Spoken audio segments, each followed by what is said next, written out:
National Weather Service in Pittsburgh has issued a severe thunderstorm warning for northern Westmoreland County in southwestern Pennsylvania, southwestern Armstrong County in west central Pennsylvania, west central Indiana County in west central Pennsylvania until 8:45 p.m. At 8:03 p.m., a severe thunderstorm was located 6 miles southeast of Apollo, moving north at 25 miles per hour. Hazard, 60 miles per hour in presence in quarter-size hail.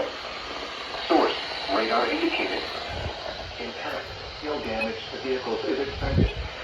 Expect wind damage to roofs, siding, and trees. Locations impacted include Vandergrift, Apollo, Ford City, North Apollo, Avonmore, Orchard Hills, Oklahoma, West Lebanon, East Vandergrift, North Vandergrift, Manverville, Ford Cliff, Eldon, Lenape Heights, and Crooked Creek Lake Park.